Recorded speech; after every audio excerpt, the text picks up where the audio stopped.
ভাই ব্রাদাররা আমাদের দেশে ছাত্র সাধারণ বুয়েটের স্টুডেন্টরা পর্যন্ত হচ্ছে যেখানে আন্দোলন করতেছেন দশম গ্রেডের চাকরি বা অন্যান্য বিষয় কেন্দ্রিক সুযোগ সুবিধা চাওয়ার বিষয়ে, সেখানে উনি একটা ভালো জায়গায় এসে শেষ করেছেন। তার জন্য এই জন্য আমরা অত্যন্ত ধন্যবাদ এবং আশীর্বাদ ব্যক্ত করছি ওনার প্রতি। পাশাপাশি উনি এই জায়গায় কিন্তু এমনি এমনি আসতে পারেননি। হয়তো আপনারা ভাবতে পারবেন যে দুই একজন মানুষ বিভিন্ন জায়গা থেকে একটা দুইটা পদোন্নতি পেতে পারেন, কিন্তু ধারাবাহিকভাবে 10টি গ্রেড পার হয়ে সেই জায়গায় আসাটা অত্যন্ত সহজ পথ নয়। তো আমাদের যেহেতু এখানে কথা বলার উনি সুযোগ কম পেয়েছেন, আজকের প্রোগ্রামটা একটু দেরিতে শুরু হয়েছে, আমরা আন্তরিকভাবে দুঃখিত। আর শুরু হওয়ার কারণে আমরা হয়তো ওনার অভিজ্ঞতাগুলো শুনতে পারিনি। আমার রিকোয়েস্ট থাকতো যে উনি দীর্ঘ 38 বছরের কর্মজীবনের ছোট ছোট ক্লিপ করে করে আমাদেরকে শোনাতে পারতেন। আমরা আশা করি উনি ভালো আছেন, সুস্থ আছেন। যদি আমরা কোনো ধরনের সাংস্কৃতিক আয়োজন করি, ওনাকে ইনভাইট করলে উনি এই বিষয়গুলা তুলে ধরতে পারবেন। আমরা সেখানে আনঅফিসিয়াল অর্থাৎ পিকনিক স্পটের মতো যে জায়গাগুলো, সেগুলো আমরা শেয়ার করে সেই অভিজ্ঞতাগুলো আমরা শুনতে পারবো, পাশাপাশি আমরা শিখতেও পারবো এবং সেটার জন্য আমরা মানুষকে এবং রেলকে সেবাও দিতে পারবো ইনশাআল্লাহ। তো আমি যে সময়ে কথা বলতে এসেছি, এই সময়টা আসলে কথা শোনার মতো ধৈর্য এখানে থাকে না। আমি এর পরেও দেখেছি বিভিন্ন অনুষ্ঠানে গেলে হয়তো আমি যদি সভাপতি থাকি অথবা প্রধান অতিথি থাকি, আমাদের বক্তব্যটা এসে পড়ে একদম সবার শেষে, তখন বাজে কয়টা 3টা, 3:30, 4টা। তো তখন তো ক্ষুধাই মানুষে কাতর, তখন কথা আর ওই আমরা একটা কথা শুনেছি যে পূর্ণিমার চাঁদ যেন জলসানো রুটি। তো যখন ক্ষুধা লাগে তখন আর কোনো কিছুই ভালো লাগে না। আমি এখন কথা বা বক্তব্য দীর্ঘায়িত করার সুযোগ নেই, যদিও আমার অনেক কিছু বলার ছিল এখানে, কারণ আজকের এই আয়োজনটা অত্যন্ত সুন্দর হয়েছে এবং সাবলীল হয়েছে। এই আয়োজনটার পিছনেও ওনার কন্ট্রিবিউশন হয়েছে। এই আয়োজনে এই ডেকোরেশন সহ যে ধরনের আয়োজন হয়েছে, এখানে আমি মনে করি আমাদের কর্মচারীগণ এবং কর্মকর্তা বৃন্দের যথেষ্ট হাত রয়েছে এবং পরিশ্রম রয়েছে। এরকম একটা আয়োজনের কারণে আমাদের পুরো টিম, এখানে সংশ্লিষ্ট পুরো টিমকে ধন্যবাদ এবং কৃতজ্ঞতা জানাচ্ছি এবং আশাবাদ ব্যক্ত করছি আমরা এরকম আয়োজন করে সুন্দর করে আমরা অন্যান্য কর্মচারী বৃন্দের আয়োজনগুলো করতে পারবো। এর পাশাপাশি হচ্ছে যে দাবিগুলো করা হয়েছিল, এই দাবিগুলো আসলে আজকে এখানে অনেক বেশি ডেসক্রিপশনাল কথা বলতে পারবো না, ওখানে অলরেডি উনি বলে গেছেন। আমাদের যে চাওয়া পাওয়া অথবা আমাদের যে অভাব, এটা অপূরণীয়। এটা হচ্ছে আপনাদের চাওয়া পাওয়াটা হচ্ছে একদম নিতান্তই বেঁচে থাকার। এরকম অনেক মানুষ আছে যাদের চাওয়া পাওয়া কয়েক হাজার কোটি টাকা বানানো, তার সেও কিন্তু অনেক দুঃখেই আছে। আপনি হয়তো জানতেও পারবেন না, আপনি যতটুকু শান্তিতে ঘুমাতে পারেন, যারা শত কোটি হাজার কোটি টাকার মালিক তারা শান্তিতে রাতে ঘুমাতেও পারে না। হ্যাঁ, ঘুমের 3-4টা করে ট্যাবলেট খেয়ে তাদের ঘুমাতে হয়, প্রতি রাতে অনেক 10টা-20টা ওষুধ খেয়ে তাদের ঘুমাতে হয়। তো সেই দৃষ্টিকোণ থেকে আমরা যারা ঘুমাতে পারি শান্তিতে, আমরা যারা হাসতে পারি শান্তিতে, তারা অনেক সুখী মানুষ আলহামদুলিল্লাহ। এরপরেও আমাদের যে একদমই মৌলিক চাহিদা বা মৌলিক প্রয়োজন যেটা, সেই জায়গাটা থেকে আমরা অনেকটা বঞ্চিত সার্বিকভাবে। তো সেটা কেন, সেটার পার্সপেক্টিভে আমি যদি একটা বড় জায়গা বলে দিই, সেটা বলবো যে আমাদের বেতন কাঠামোর কারণেও কিন্তু আমরা বঞ্চিত, সেটা কিন্তু আমরা পাচ্ছি না অথবা দীর্ঘদিন পাই নাই। যেমন পে স্কেলটা যদি 10 বছর বা 11 বছর আগে দিয়েছিলেন, সেটা 10 বছর আগের পে স্কেল, সেটা হতো সরকারি একটা সিদ্ধান্ত। সেইখান থেকেও মূল্যস্ফীতি এবং বাজার মূল্যের উত্তরোত্তর বৃদ্ধির কারণে আমাদের জিনিসপত্রের যে দাম, সেটার সাথে আমাদের চাকরির যে বেতন, সেটা সমন্বয় করা একেবারেই দুষ্কর, অথবা বলবো এটা কোনোভাবেই ম্যাচিংই করে না। তো সেই জায়গা থেকে আমরা অত্যন্ত আশাবাদী যে একটা পে স্কেল কমিশন গঠন হয়েছে, সেখান থেকে হয়তো আমরা একটা ভালো বেসিক অথবা স্কেল পে স্কেল যদি পেতে পারি, তাহলে আমাদের অস্থায়ীভাবে হলেও আমাদের মোটামুটি একটা সার্টেন পিরিয়ড, একটা দীর্ঘ সময় পর্যন্ত আমাদের সংকট কেটে যাবে একদম স্থায়ীভাবে। সেই জায়গা থেকে আমরা ইনশাল্লাহ আমরা আশাবাদ ব্যক্ত করতে পারি। এর বাইরে যে আমাদের ছোট ছোট যে বিষয়গুলো আছে, সেই বিষয়গুলো আমি এর আগে একদিন বলেছি, এর মধ্যেও আবার বলতেছি যে আমাদের টিএডি এর বিষয়টা যিনি বলেছেন, টিএডি এর যে বরাদ্দ থাকে, সেই বরাদ্দটা আসলেই ঘাটতি। আমরা কিন্তু কারো টিএ দিয়ে এরকম না যে তাই সে কাজ করেছে, তার টিএ প্রাপ্যতা আছে, তার টিএ বিল করে আমরা ফরওয়ার্ড করতেছি, এরকম কিন্তু বিষয় না। আমরা ফরওয়ার্ড করতে তো অসুবিধা নেই, আমাদের বাজেট নিয়ে আমাদের কর্মচারীদেরকে আমরা সুযোগ সুবিধা দিব, বেতন দিব, অথবা তাদেরকে বোনাস দিব, অথবা টিএ দিব, সেই কারণে আমাদের কোনো কার্পণ্যতা নাই।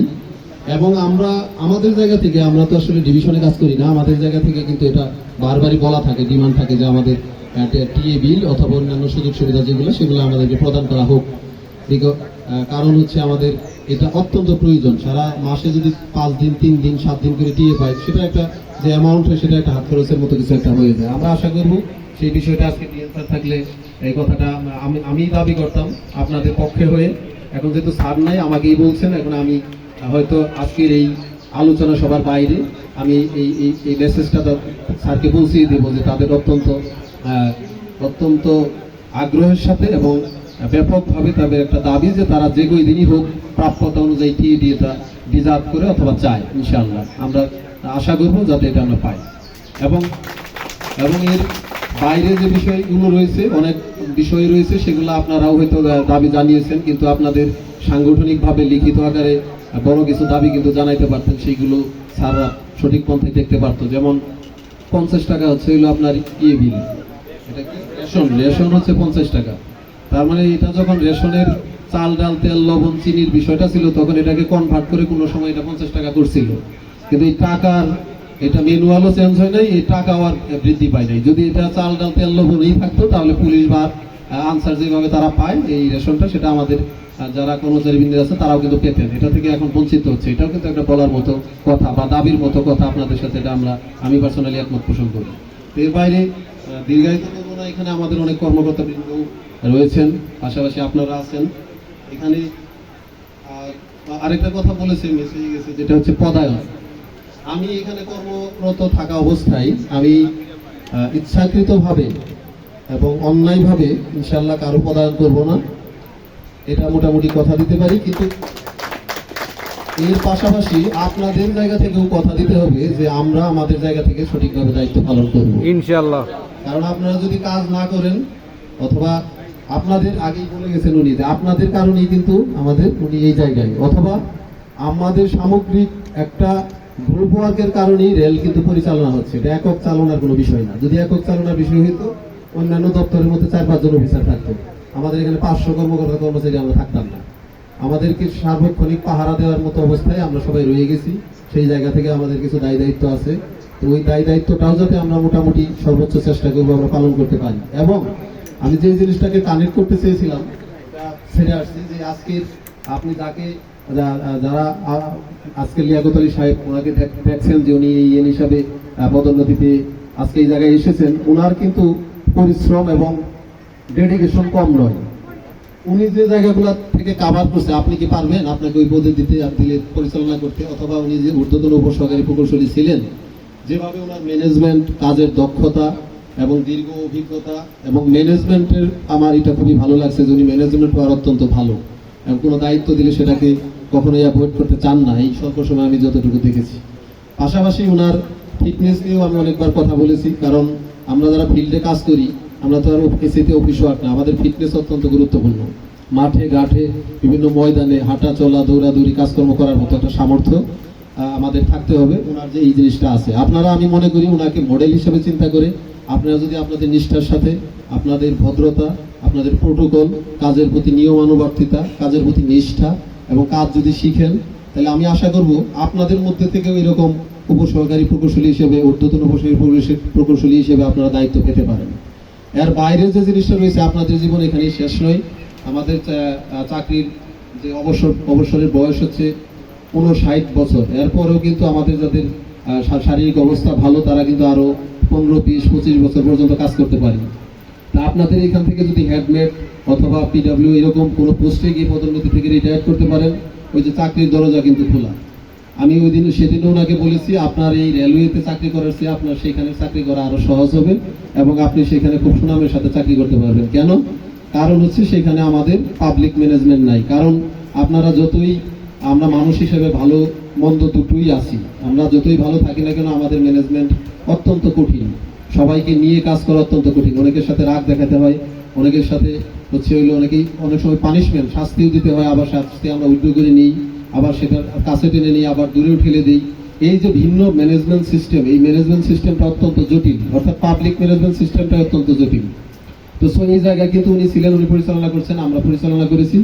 এখন উনি প্রজেক্টে চাকরি করবেন, সেই জায়গায় কিন্তু এই ম্যানেজমেন্টগুলো নাই। তাহলে ওনার কারিগরি দক্ষতা পুরোপুরি প্রকাশ করতে পারবে যে উনি যে এতদিন দীর্ঘদিনের এই ব্যবস্থাপনাটা শিখেছেন, দীর্ঘদিনের যে কাজের অভিজ্ঞতা শিখেছেন, সেই জায়গাগুলো উনি অত্যন্ত ভালোভাবে প্রকাশ করতে পারবেন। এবং ওইখানেও আমি আশা করি অনেক ভালো একটা জায়গায় চলে যেতে পারবেন, যেখানে আপনাদের হয়তো বলাই হয় নাই, যেখানে স্যালারি শুরু হয় প্রায় 1.5 লাখ টাকার উপরে, এখন যা বেতন পাচ্ছে তার চেয়ে 3 গুণ বেতন পাবেন।